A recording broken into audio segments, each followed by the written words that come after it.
नमस्कार, मैं अर्चना तिवारी आप सभी का स्वागत करती हूँ दराज धर्म पर। राहुल गांधी जी ने एक बयान दिया। उन्होंने अपने बयान में कहा कि आज भारत के अंदर अल्पसंख्यकों जिसके अंदर सिख भी आते हैं, जिसके अंदर क्रिश्चियन भी आते हैं, जिसके अंदर मुस्लिम भी आते हैं, उन्होंने कहा कि ये सभी के सभी जो लोग हैं वो खतरे में हैं। खास करके उन्होंने ये एक और पॉइंट कहा कि आज भारत के मुसलमानों का वही हाल है जो 1980 के दशक में दलितों का था।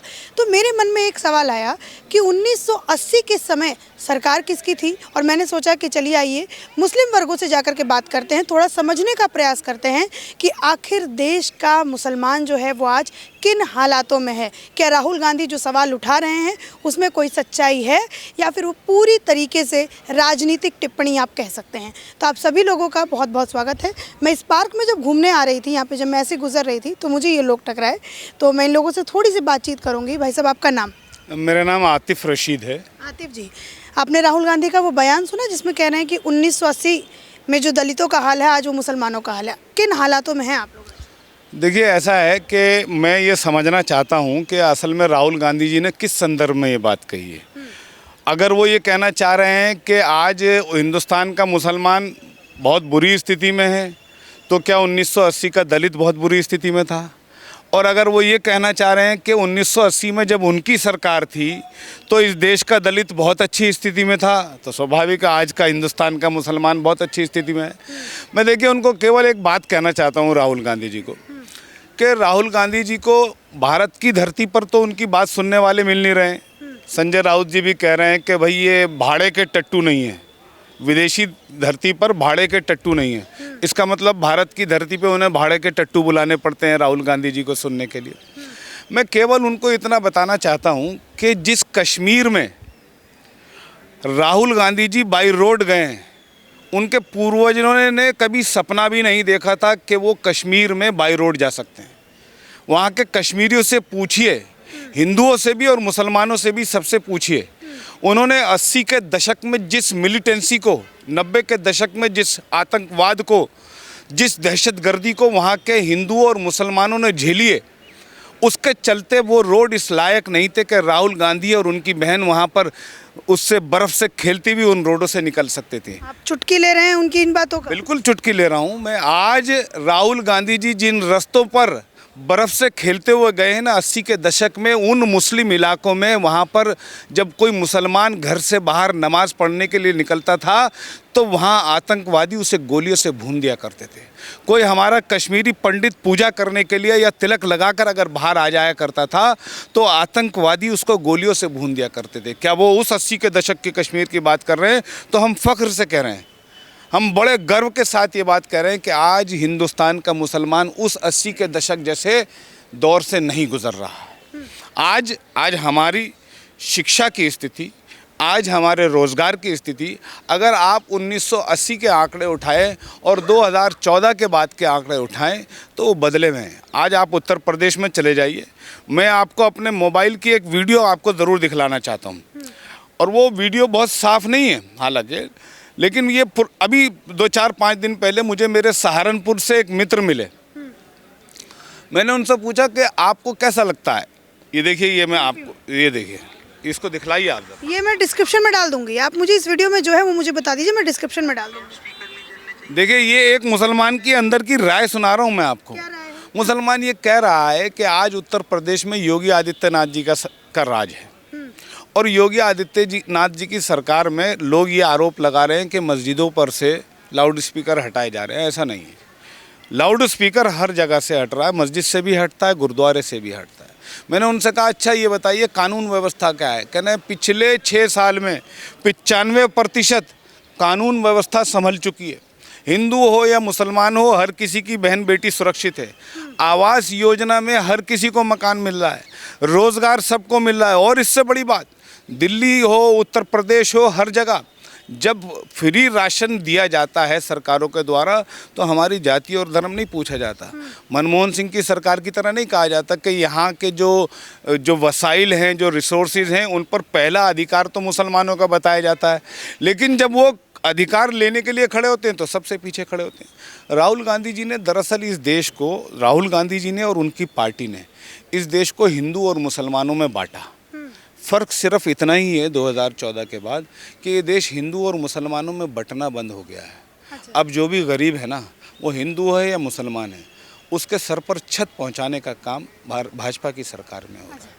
आप इतनी तारीफ कर रहे हैं, बोल रहे हैं कि आप लोगों की हालत यहाँ पे बहुत अच्छी है, तो वो किन मुसलमानों की बात कर रहे हैं विदेश की धरती पे जाकर राहुल गांधी? पता नहीं, मुझे तो समझ में नहीं आ रहा वो कौन से मुसलमानों की बात कर रहे हैं। और कंपैरिजन भी उन्होंने 80 की दशक की जो दलितों की स्थिति थी उससे किया है। वो पहले उस पर स्पष्टीकरण करना चाहिए उनको कि अगर वो ये कहें कि 1980 के भारत में जो दलितों की दयनीय स्थिति थी वही स्थिति आज हिंदुस्तान के मुसलमानों की है, तो सबसे पहले उनको भारत देश के दलितों से माफ़ी मांगनी चाहिए। उन्हें भारत देश के दलितों से माफ़ी मांगनी चाहिए कि उनके शासन में, उनकी पार्टी के राज में जब हर जगह उनकी सरकार थी तो क्या दयनीय स्थिति आपने दलितों की क्यों उत्पन्न करी। आप आज उन दलितों के सामने किस मुंह से जाएंगे? दलित क्या इस देश के नागरिक नहीं है? क्या दलितों को जीने का अधिकार नहीं है? और अगर आप ये कहना चाह रहे हैं कि उस समय आपकी सरकार ने दलितों का बड़ा उत्थान करा, बड़ा विकास किया, दलितों को बहुत सम्मान दिया, और आज मुसलमान उस स्थिति में है, तो हमारी यथा स्थिति को समझने के लिए हम राहुल जी को धन्यवाद भी करना चाहेंगे। उन्होंने एक और बात कही कि जो मुस्लिम लीग थी उस समय की, तो वो पूरी की पूरी तरीके से सेकुलर पार्टी थी। सेकुलर का मतलब आप लोग किसको समझते हैं भाई साहब? देखिए, ऐसा है, मुझे मालूम नहीं राहुल गांधी जी की परिभाषा क्या है। आप राहुल गांधी जी की परिभाषा? राहुल गांधी जी की परिभाषा इस देश को अगर समझ में आ रही होती तो उनको अमेठी छोड़कर वायनाड नहीं भागना पड़ता। इससे आप समझ सकते हैं उनकी परिभाषा वो विदेश में ही जाकर बता सकते हैं। देखिए, मेरा एक सीधा मानना है कि आदमी कोई सेकुलर नहीं होता। आदमी अगर सेकुलर हो, प्रधानमंत्री नरेंद्र मोदी जी ने पार्लियामेंट में जब पार्लियामेंट का उद्घाटन किया तो उस समय वहाँ पर कुरान शरीफ की भी तिलावत होती है, वहाँ पर हिंदू रीति नीति के अनुसार यज्ञ भी होता है, वहाँ पर ईसाइयों की भी पाठ पढ़ा जाता है, वहाँ पर सिखों का भी पाठ पढ़ा जाता है, बौद्धों का भी पाठ पढ़ा जाता है, पारसियों का भी पाठ पढ़ा जाता है। लेकिन वो प्रधानमंत्री मोदी जी की आस्था नहीं है। प्रधानमंत्री मोदी जी की आस्था हिंदुइज्म है, हिंदू धर्म है। प्रधानमंत्री क्योंकि इस सेकुलर भारत के प्रधानमंत्री हैं, इसलिए उन्होंने सबकी व्यवस्था निभाई है। व्यवस्था और आस्था, इसमें फ़र्क नहीं समझते हैं राहुल गांधी जी। राहुल गांधी जी को व्यवस्था और आस्था में फ़र्क समझने की आवश्यकता है। प्रधानमंत्री नरेंद्र मोदी जी इस देश के सभी धर्मों की व्यवस्था निभा रहे हैं और अपने धर्म में पूरी आस्था रखते हैं। एक मुझे और एक बात बताइए, जैसे मैं अभी थोड़ा महिला से भी बात करूंगी, लेकिन आपसे मैं ये आखिरी प्रश्न पूछती हूँ। वो बात करते हैं नफ़रत की कि हिंदू मुसलमान का बड़ा ही नफ़रत हो गया है। अब फिर उसके बाद जो कहते हैं कि आजकल समाज में बड़ा बंटवारा हो गया, हर जगह जहाँ देखो तो वहाँ पे मुसलमानों को प्रताड़ित किया जा रहा है, परेशान किया जा रहा है। तो क्या आपके इलाके में या फिर आपके कोई भाई बंधु किसी ने आके आपसे ऐसा कुछ कहा कि जी हमें इस गवर्नमेंट में या फिर भारत में रहने में डर लगता है, हमें कहीं और जाना है, ऐसा कुछ किसी ने आपसे कहा? देखिए, हमें किसी भी गवर्नमेंट में कोई तकलीफ़ नहीं है। मैं आपको एक बात आपके चैनल के माध्यम से कह सकता हूँ कि पूरी दुनिया में हिंदुस्तान से बेहतरीन मुल्क मुसलमानों के लिए कोई हो नहीं सकता और हिंदू से बेहतरीन पड़ोसी कोई मुसलमान के लिए हो नहीं सकता। ये हमारा सीधा मानना है और हमने अपने जीवन में इसको महसूस किया है कि जिस घर का पड़ोसी एक हिंदू होता है वो उस घर की सुरक्षा करता है, उस घर के मान मर्यादा की सुरक्षा करता है, वो उस घर की बहन बेटियों की ऐसी हिफाजत करता है जैसी हिफाजत वो अपनी बहन बेटियों की करता है। ये मैंने दिल्ली में रहते हुए आज़ाद मार्केट, नवाबगंज जहाँ मैं पैदा हुआ हूँ, मैंने वहाँ के अपने पड़ोसी हिंदुओं से देखा है। हमने ये देखा है कि हमारी मस्जिद के बाहर से जब कोई हिंदू निकलता था तो वो उसकी चौखट को चूम कर निकलता था, और जब हम किसी अपने हिंदू पड़ोसी के घर के बाहर से निकलते थे तो राम राम ताऊ जी कहकर निकलते थे, राम राम चाचा जी कहकर निकलते थे। उन ताऊ जी से और चाचा जी से जो हमें ये बड़े होके पता चला, बचपन में भी नहीं पता था हमको ये बात कि ये हिंदू हैं। ये तो बड़े होके पता चला है हमको, कांग्रेसियों ने आकर समझाया कि ये हिंदू हैं या मुसलमान हैं, वरना उससे पहले वो हमारे ताऊ जी थे, चाचा जी थे। हमको उनकी दिवाली में अली दिखता था, उनको हमारे रमज़ान में राम दिखते थे। मतलब आप कह रहे हैं कि फूट कांग्रेस ने डाला है आप लोगों को? एग्जैक्टली आप मैं कैसे फूट डाला? ये बताइए ना, आप विदेशी मंच पर जाकर एक नया शोषा छोड़ने का जो काम कर रहे हो, मुसलमानों को हिंदू और इस भारतवासियों को हिंदू और मुसलमानों में बांटने की बात कर रहे हो। बड़ा अच्छा लगता कि अगर आप वहाँ जाते और जाकर ये बताते। आप ये बताइए, दिल्ली में राहुल गांधी जी ने आज ये बात कही कि भाई मुसलमानों पर अत्याचार हो रहा है। दिल्ली में जो बड़े बड़े घटनाएं घट रही हैं जिसमें एक्यूज मुसलमान हैं, आपने कभी उसमें कहा कि वो क्या कर रहे हैं? अगर आपको वास्तव में ऐसा लगता है, क्या किसी का गुनाह, किसी एक व्यक्ति का गुनाह अगर आप किसी एक कौम पर थोपने का काम कर रहे हैं, तो मुझे बताइए कि आज़ाद हिंदुस्तान में 1947 से लेके आज तक क्या इस देश में कोई हिंदू मुस्लिम दंगा नहीं हुआ? क्या मलियाना, मेरठ, हाशिमपुरा, भागलपुरा ये दंगों की जिम्मेदार कांग्रेस नहीं है? अगर ऐसी बात करते हैं, क्या वो पीएसी के लोग वो जिम्मेदार नहीं है जिन्होंने ट्रक भर भर के मुसलमानों के कत्लेआम मचा दिए? क्या मेरा एक सीधा मानना है, मैं आपसे आज एक बात कहता हूँ, दंगे हिंदुस्तान के इतिहास में होते रहे। 10 बर्तन होते हैं, खड़कते हैं, 10 बर्तन होते हैं, खड़कते हैं। गुजरात में भी दंगा हुआ, लेकिन आज़ाद हिंदुस्तान का एक वाहिद दंगा था जो 2 दिन में 48 आवर्स में कंट्रोल हो गया। आप और मैं, अर्चना तिवारी और आतिफ रशीद अगर लड़ पड़े तो इसमें दिल्ली के मुख्यमंत्री अरविंद केजरीवाल की क्या गलती है? बताइए ना मुझे। अर्चना तिवारी और आतिफ रशीद अगर यहाँ पर एक दूसरे का सर फोड़ने लगे तो इसमें दिल्ली के मुख्यमंत्री की कोई गलती नहीं है। लेकिन दिल्ली के मुख्यमंत्री की गलती तब है कि आप और मैं 4 दिन तक लड़ते रहें, 6 दिन तक लड़ते रहें, 10 दिन तक लड़ते रहें। गुजरात का दंगा नरेंद्र मोदी जी के रहते हुए 48 घंटे में कंट्रोल हो गया था। मलियाना, मेरठ, हाशिमपुरा, मुरादाबाद, ऐसे हज़ारों फसाद हैं जो इस देश के माथे पर कलंक हैं, जो 3-3 महीने, 4-4 महीने वो फसाद और दंगे चले। 4-4 महीने इस देश में कर्फ्यू लगता था। 2014 के बाद जब से प्रधानमंत्री नरेंद्र मोदी बने ना, उसके बाद का हिंदुस्तान उठाकर देख लीजिए, कर्फ्यू शब्द भूल गए हैं। नई जनरेशन को पता नहीं है कर्फ्यू क्या होता है, बॉम्ब ब्लास्ट क्या होता है ये पता नहीं है लोगों को, आतंकवाद क्या होता है ये लोग भूल रहे हैं।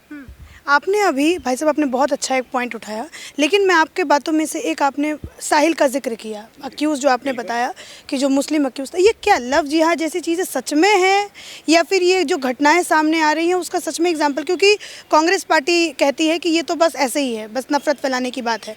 चूँकि आप लोग उसी कम्युनिटी से बिलोंग करते हैं तो मैं आपसे ये पूछना चाहूँगी, लव जिहाद जैसी चीज़ें हैं? देखिए, लव जिहाद लफ्ज़ जो है ये भारतीय जनता पार्टी या मोदी या कांग्रेस का उत्पन्न करा हुआ नहीं है, बल्कि मैं आपको बताता हूँ, केरला में कांग्रेस पार्टी के मुख्यमंत्री ने ऑन रिकॉर्ड सबसे पहले लव जिहाद की बात करी। उन्होंने कहा कि हमारे यहाँ लव जिहाद हो रहा है, इसकी कॉन्स्पिरेसी है, और कांग्रेस ने उसका समर्थन करा। तो आज अगर कोई इस बात की बात कर रहा है कि देश में इस प्रकार की अगर कोई गतिविधि हो रही है तो उसकी जांच होनी चाहिए, उसकी कमेटी बननी चाहिए, तो कांग्रेस और केजरीवाल जैसे लोगों को इसमें क्या प्रॉब्लम है? मुसलमानों को दिक्कत है अगर जांच होगी और लव जिहाद पे कानून बनेगा? मैं सब मुसलमानों से जाकर पूछिए, साहिल जैसे दरिंदों को मैं कह रहा हूँ आपके सामने कि अगर उनको सड़क पर खड़ा करके इस्लामिक कानून से आप फांसी की सज़ा देंगे, पत्थरों से मारकर उसको संसार करेंगे, हम लोग सबसे पहले उसको स्वीकार करेंगे, सबसे पहले उसको वेलकम करेंगे। क्या भाई साहब स्वीकार करेंगे? बिल्कुल करेंगे, बिल्कुल करेंगे। लव जिहाद पे अगर कोई कानून बनता है तो उसका आप लोग सपोर्ट करेंगे? बिल्कुल करेंगे। ऐसी कोई चीज़ आपके समाज में आपको लगता है कि पनप रही है, पनपनाने की कोशिश कई लोगों की तरफ से की जा रही है? नहीं, ऐसा होता है कि जो चीज़ें गलत हैं वो गलत हैं। अगर कोई इस तरीके की दरिंदगी वाला हरकत करता है तो उसको बिल्कुल सज़ा मिलनी चाहिए, और हम लोग बिल्कुल साथ हैं अगर सरकार उसके खिलाफ सज़ा दे। थोड़ा महिला से बात करते हैं, आपका नाम? मेरा नाम शोबाना रहमान है। शोबाना रहमान जी, अभी राहुल गांधी जी ने कहा कि मुस्लिमों की स्थिति जो है वो भारत के अंदर बहुत ख़राब है, इस पर आप क्या कहना चाहिए? देखिए, राहुल गांधी हैं, वो तो कांग्रेस पार्टी और अपने दुखड़े लेकर के पता नहीं क्यों इंटरनेशनल इशू वहाँ पे स्टेज पे जाकर ये सब बातें बोलते हैं।